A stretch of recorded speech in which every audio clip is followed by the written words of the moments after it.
welcome back to Real Girl Talk Podcast Radio. I am your host, Sherry Ricard. I'm an author, speaker, business leader, and adversity recovery expert, bringing you inspiring guests, business, and lifestyle tips to help you create a beautiful life, and always committed to keeping it real. Now let's dive in. The loss of a loved one is a nearly universal emotional crisis. Unprocessed grief and painful feelings can be buried, leaving you to feel numb. But there is hope. Certified grief counselor, RN, and author Sherry Ricard shares her story of how to cope in her first book, Wake Up Call, A Mother's Grief Journey, after the loss of her 17-year-old son. This book, along with Sherry's other books, are available on Amazon as well as on sherryricard.com. Welcome back to Real Girl Talk. I have a beautiful guest with me today, Christine O'Donnell. She is a TV journalist and founder of Brightsided, which is a podcasting company. Her clients are coaches, authors, and business leaders. She produces podcasts as well as coaches podcasters on how to be journalistic in their storytelling and interview styles. This helps them build credibility and authority, as well as produce high quality podcasts that connect and engage their audience. One of her first independent podcasts became one of the top 5% of podcasts worldwide in its first 5 months. Very impressive. Welcome to the show, Christine. Thank you, Sherry. I appreciate the introduction. Absolutely. So I'm going to tell everybody a little bit about how we met because, guys, you know that I love having my guests on. Number one, I meet the most amazing women all over the world, and I have been blessed to be able to connect and add friendships to my arena friends, and I love that. But what I love about Christine is we met at a podcasting conference in Orlando, Florida. July, I think June or July will be about a year that we've known each other, and we stayed in contact because we met each other and it was a women-driven group that they had pulled us aside for, and we played like kind of a musical chairs, but it was with musical tables, and we were able to meet everyone in the room, which I thought was very creative. And Christine and I just hit it off, and we became buddies during the conference, and we had lunch together and dinner together and hung out for several days. And she went off to California, and I came home to Dubai, and we stayed friends. But what's great is she has amazing talent, and she's been able to help me in the podcasting world, as well as share some of her expertise, which I have a whole page written of things we talked about earlier today. I have everything written down because between her and the other beautiful woman that we met named Camille that we palled around together with us, we are just really kind of like a little mastermind group, and we've come up with different strategic ideas about branding and business and just life in general. So I'm very appreciative of Christine, and I wanted her to come on the show and share with me. But what's really funny is we recorded for an hour today and I have to tell this story. So we recorded for an hour today, and I have been doing this show for a year and a half, and I have never, and I'm going to knock on wood. Let me just do that real quick. Not because I have never not been able to download a show on my computer. But for some reason, when we finished with our hour plus long interview meeting, and she was telling you her whole life story, I went to save it. And at the same time, my computer and the software that I record into podcast decided to do an update, and my whole show disappeared. So yeah, I did not throw my computer out the window. I did not cry. I just sat here for a minute and I thought, you know what? That show wasn't meant to air. This show was meant to air. So I am taking the bright side, the bright-sided, like the name of Christine's business. I am going to look at the bright side, and that we actually probably have a much better show in store for you than what was previously recorded and not saved. So that being said, Christine is blessing me with some more of her time this evening, so we're able to bring you this show today. So Christine, thank you again for I'm so No, sorry. Sherry, I love that you shared that because I'm in the so sorry. podcasting world, stuff happens. Like things can happen. Life is messy. Things get messy. As a reporter, as a former reporter for a long time, I was sharing with you that double punching is kind of like the scariest thing that you can do is you accidentally think you're recording a whole amazing interview and then you didn't record it, and it's the worst moment where you're like, no. I know. But you're right, that show must not have been meant to air. There was a lot of great stuff there, but this is the one meant to be heard, because this one's going to get better and more juicy than the other one. Oh goodness. I'm going to pull it out of her. She kind of held back in the last show, but I'm going to get her this time. So I want you to talk a little bit about what we were talking about earlier this morning. Mm-hmm. And you were telling me a little bit about your background and television reporting, and you have covered some serious situations. And so talk a little bit about that. Yeah, so I got my start in the TV news world. I got my start in Minnesota working for local TV news stations in Minneapolis. I was a Golden Gopher, go Rowers. I was a rower on the U of M's team. And I know that right now that a lot of female athletes all over the country have unfortunately had their seasons cut short. So my heart goes out to those ladies, and I hope that wherever you are, you're just doing what you can to stay mentally in shape as well as physically in shape, because you will return. But yes, so I was a rower at the University of Minnesota, and I started working while I was still in college at local TV news stations in Minnesota. Got a job and kind of really cut my teeth, I think, as a TV news reporter in Augusta, Georgia. I spent about 2.5 years there working in the field as an MMJ, or a one-woman band, as they'd call it. And that means I would show up at the scene of a story, of a crime, of something that happened, sometimes in the middle of the night with my camera and tripod, and just start rolling and asking questions and being respectful and learning a lot through the process. I made a lot of relationships with actually investigators during that time at a scene. And so that would, and then I would go into work the next day with footage that no one else had, right? So it was definitely a learning experience. And I feel like in my first job, Sherry, there was a moment I remember when my boyfriend, because I started crying a lot because there's a lot of tragedy in news, as you know, and I had a really hard time with it. I just felt like very uncomfortable going to people's homes and asking them questions on the worst day of their life. Right. And I would just come home at the end of the day and I remember my husband being like, or he wasn't my husband then, but my boyfriend at the time being like, maybe this isn't for you. And there is nothing that fueled my fire more than somebody kind of being like, I don't know if you can do this. I don't know if you're cut out for it. And I think that's natural. I mean, anybody that doesn't get affected by covering some of the stories that you had to cover, and you can tell everybody a couple of them that are very popular that you had to cover, I think that would be unusual for someone not to be affected. I know, I did bedside nursing and ICU critical care units for many, many years. Mm-hmm. And there were many times that I really wanted to break down. And, I had to put a lot of people in body bags and slap on toe tags. And if I didn't have some type of emotion to that, I would be kind of a cold-hearted, dead person inside. But at the job at hand, I could do it. And it was later, after I go home, that I would cry for that patient, or I'd feel bad for that family, or it would just, it would rip me apart. But then I would go back to work, and then you have to start all over again. But I think the strong thing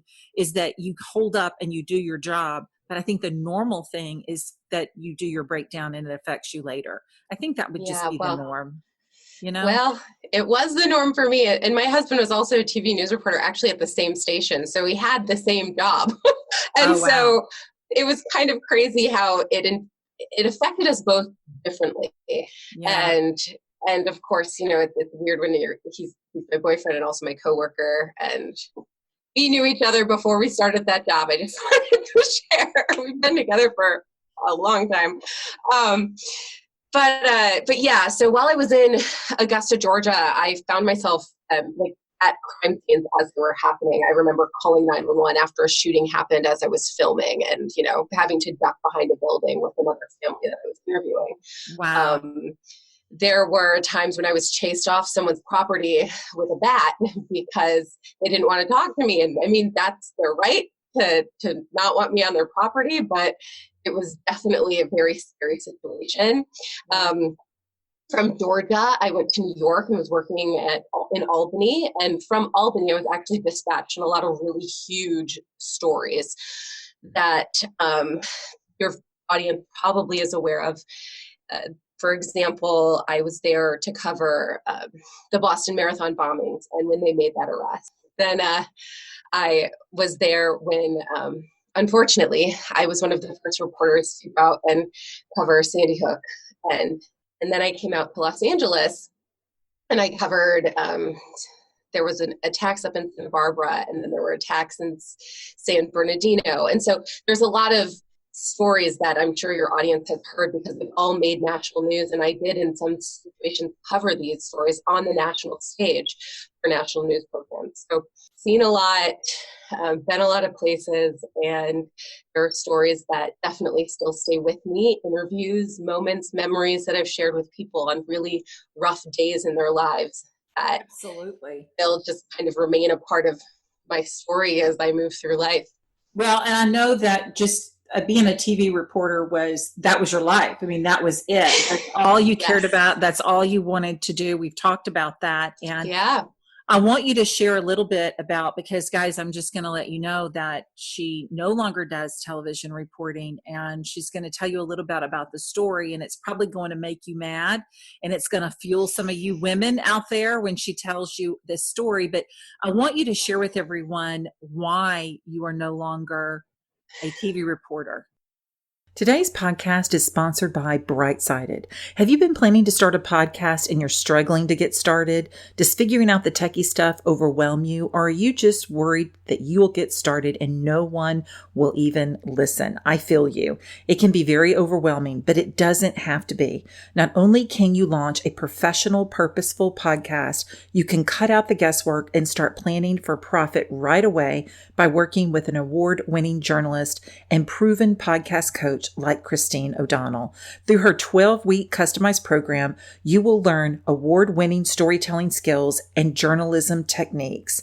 She'll teach you how to structure your podcast for growth and monetization. You can get more information on christine-o'donnell.com/launch growth. And for all of you Real Girl Talk listeners, at checkout, you can put in discount code Real Girl Talk for 20% off. She'll work with you one-on-one to help you find your voice, share your story, and connect with an audience that loves you back. Again, find her at christine-o'donnell.com/launch grow. Put in Real Girl Talk at checkout for 20% off. Sherry, it's funny that we're here again, because the first time I shared this publicly ever was on the recording we did earlier today. And so I was like, oh. I wasn't supposed to share it. Yeah. But yeah, I kind of went through a very challenging, just growth inducing situation while working in TV news. So after working in Los Angeles for almost 3 years, I moved to Boston to get closer to home. My whole family is in upstate New York, and my husband and I were trying to move back to the East Coast because we wanted to be closer to family when we started our family. And that was kind of on our minds. So I love Boston. I still love Boston. It's a great place. And I was at a station for about 2 years. Gosh, I was at the station for about 2 weeks. And one day, Sherry, I went into work. I had just moved all across the country. My husband was trying to find a job on the East Coast. He was still in Los Angeles. I moved by myself, renting a room in a house in Boston, renting a car, getting my stuff sent to the East Coast. There's a lot going on.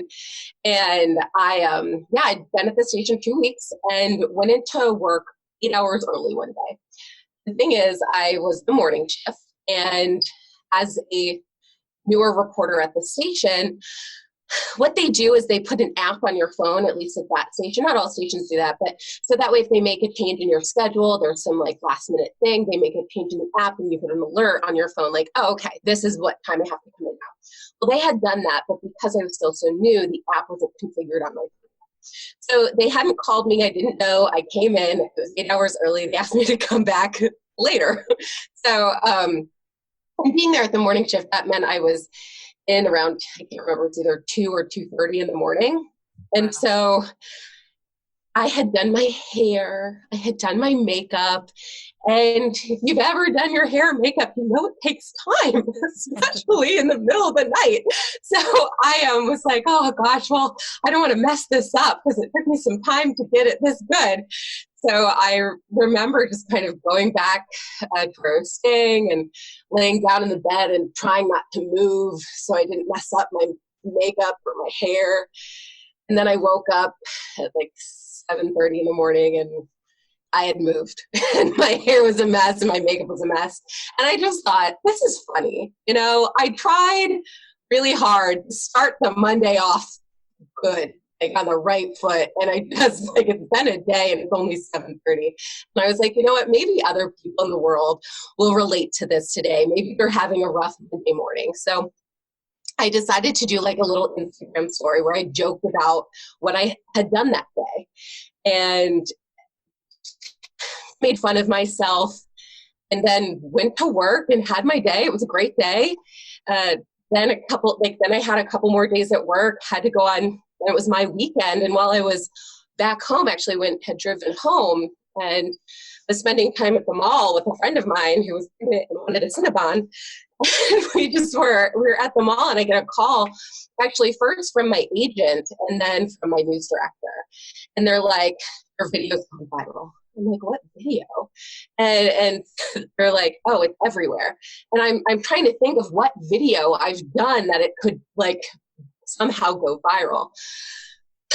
Little did I know is someone had sent that video to a blogger, a TV news insider blogger, and he had made a story out of it, kind of taking the situation out of context and saying, you know, this reporter is doing social media in her bed in her underwear and making a kind of scandalous and salacious story out of something that I had nothing to do with my journalistic integrity.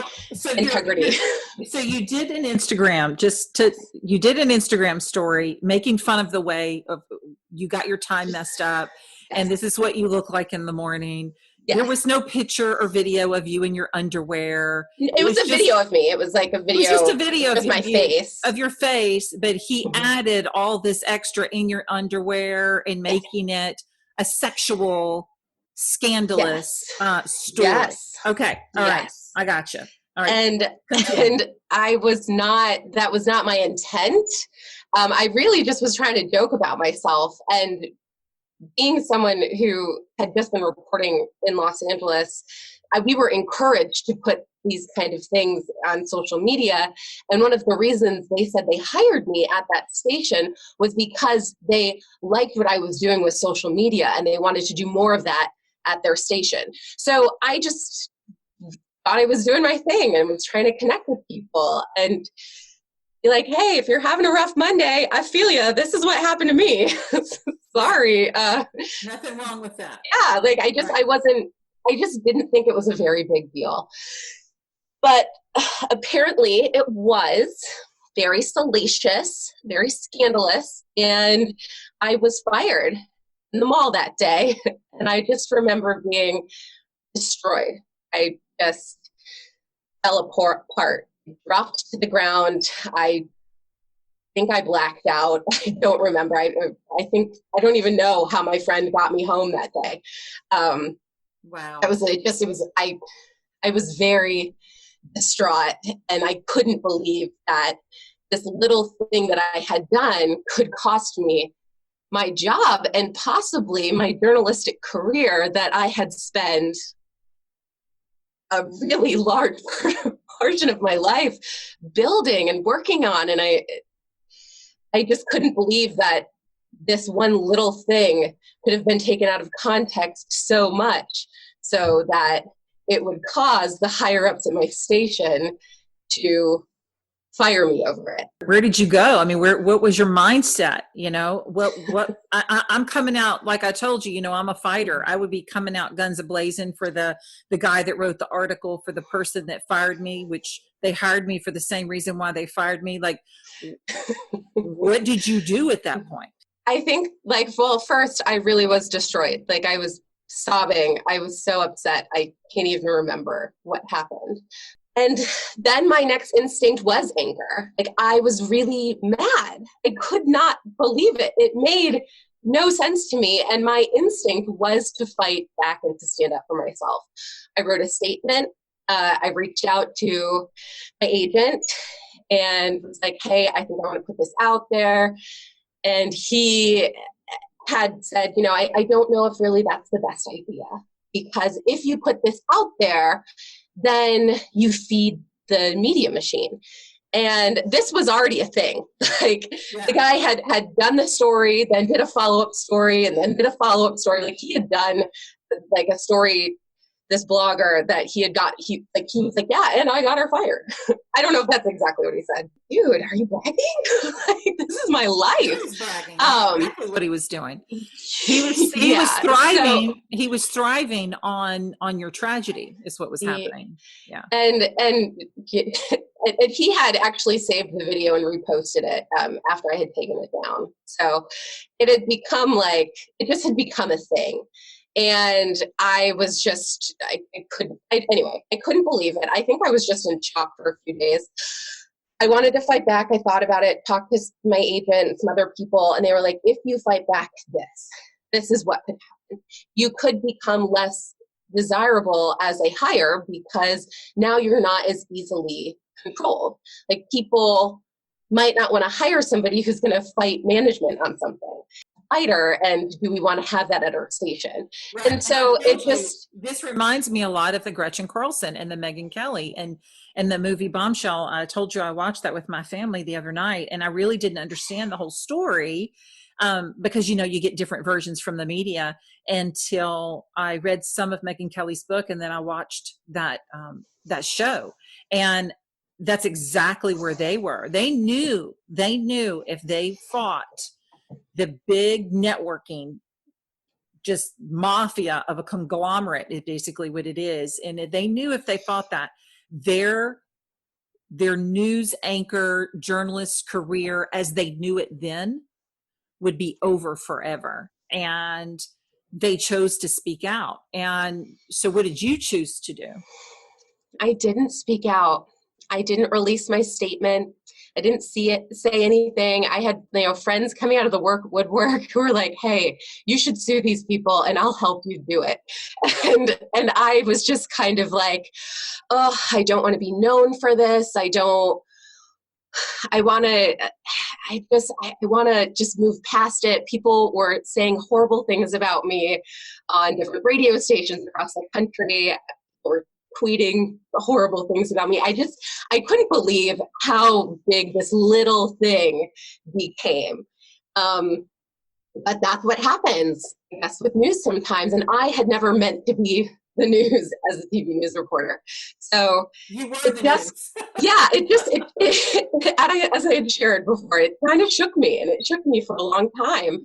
Yeah. And it took a while for me to heal from that. And I just kind of became more and more, I think, frustrated with myself, and was unemployed for a while.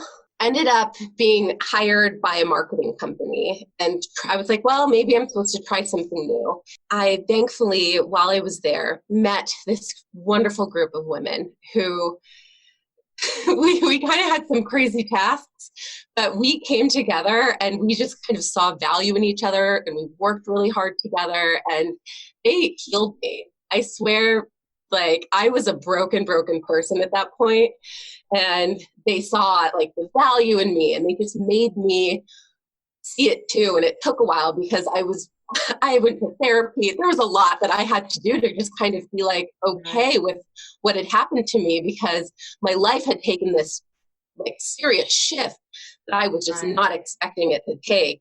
And I had never been through something like that before. And you do wish that you had fought back. So now you're going to help other women have a voice.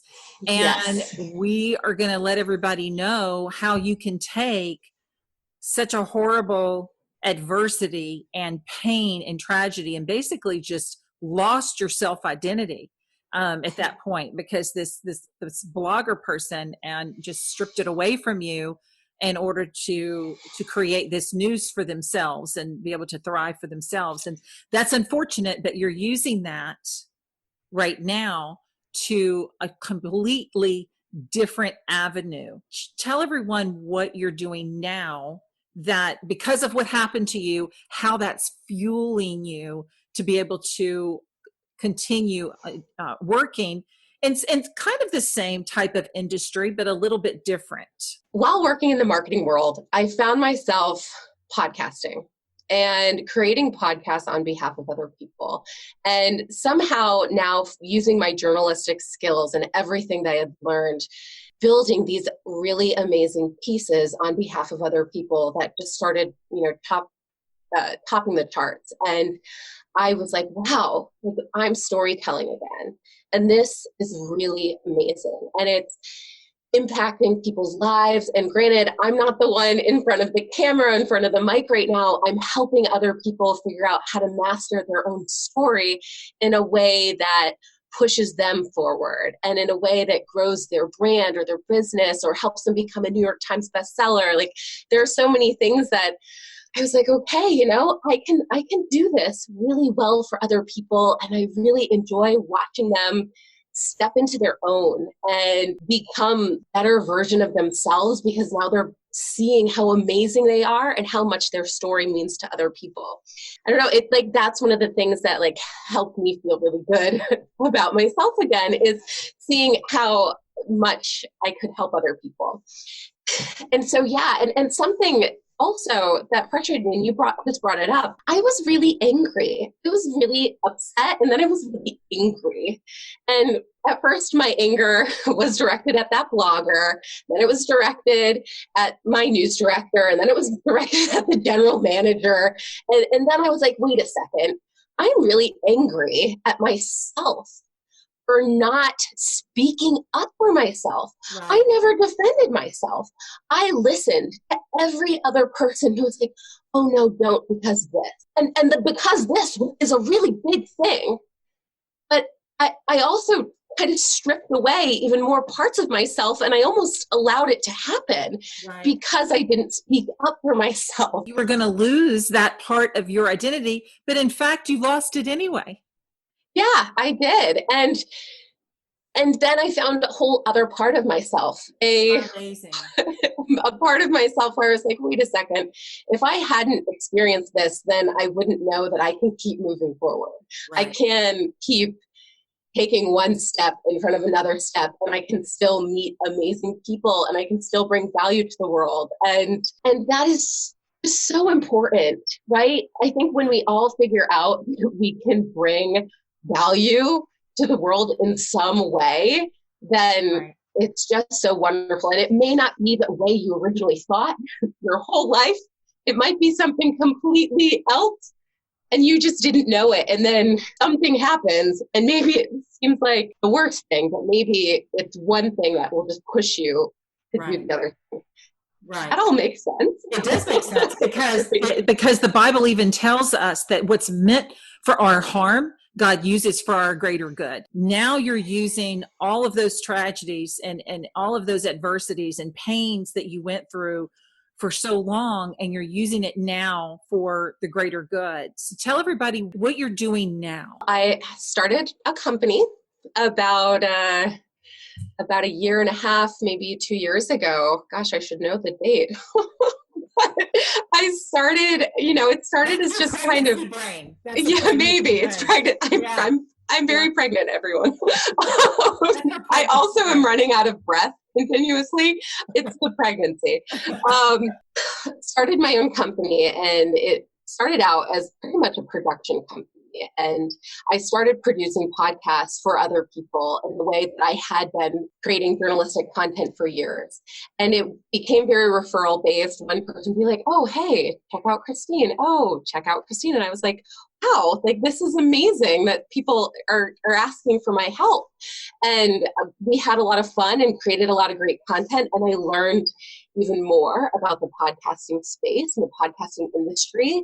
Now, not only am I still helping people produce their podcasts, I'm working more towards coaching people on how to produce a podcast in the way that will help them excel more quickly, in a way where they can take their purpose and turn it into a strategic, profitable, and professional podcast.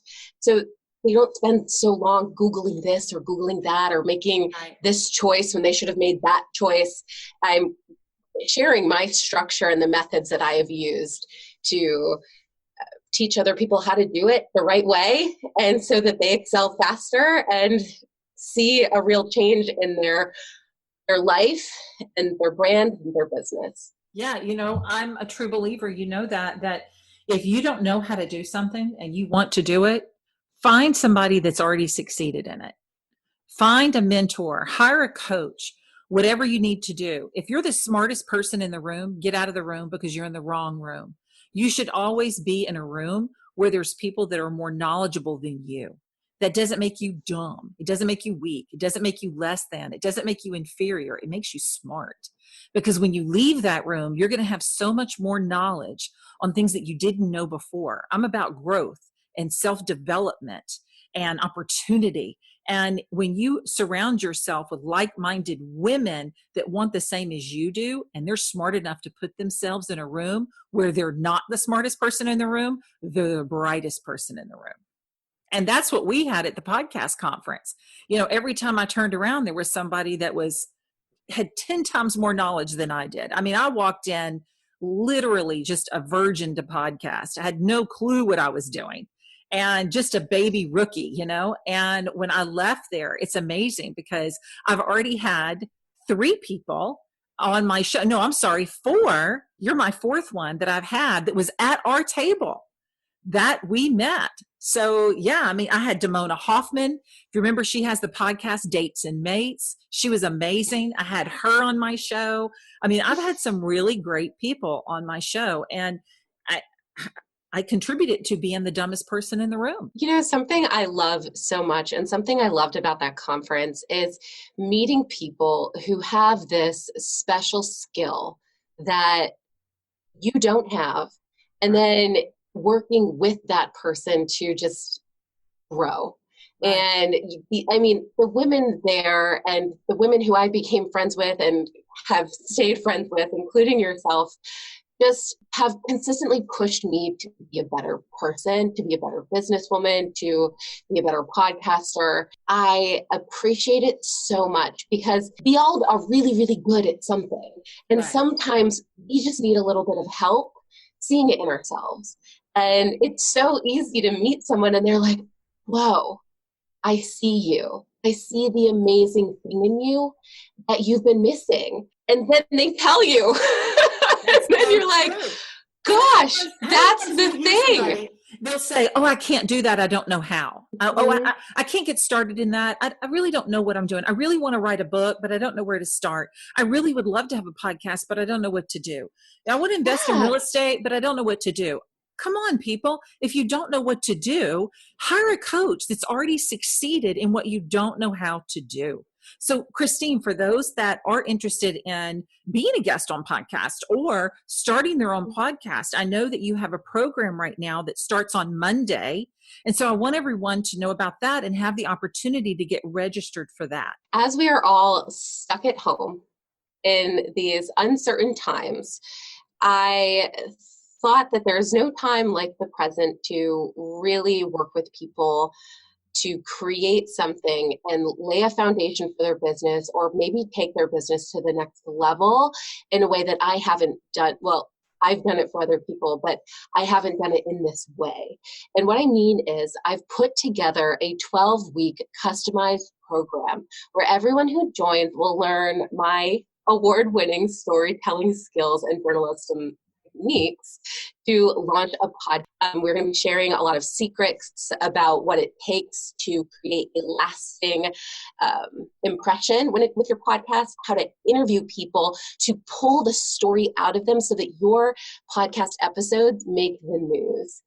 And we're going to talk about how to build or put a monetization plan into your podcast as you're building it. So that way you can start profiting even if you don't have a huge audience already. And I want you to know there's some fears that people have when it comes to starting a podcast, and I get it. The tech can be like confusing and hard, and sometimes stuff happens and things don't get recorded or something Stuff happens. That's right. Stuff does happen. And, and then it's how do you edit? What microphone? There's a lot of tech stuff that makes people feel overwhelmed. And then wish list of somebody you would love to interview. And I am telling you, when we work together, you will pitch that person and the likelihood of them saying yes is way higher than you realize because the value you bring to that person is huge. And I'm so excited for this. We're also going to be doing media coaching, helping people make sure they look good on camera, which is very valuable these days as we're all doing webinars and Zoom chats and all this stuff that we haven't really had to do before. So yes, this program, it starts on Monday, April 20th. There's only 10 spots available. Christine-O'Donnell, 2 N's, 2 L's, .com/launch grow. And you'll see all of the bonuses and all of the content, the weekly one-on-one calls that we're going to have, the group sessions we're going to have, free resources, the discounts you're going to get to different tools.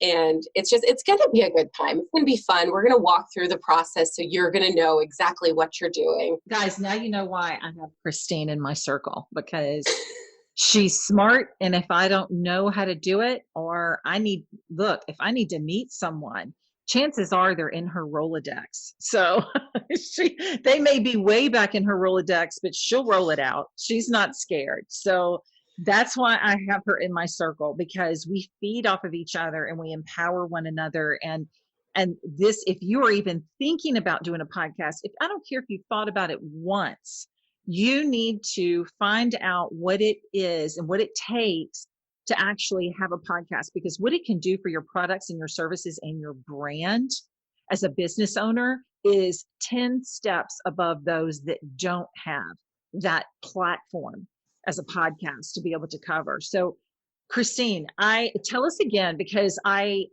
want everyone, she only has space for 10. So tell us again what that website is, and also tell us where else we can find you on social media. Yes. Thank you, Sherry.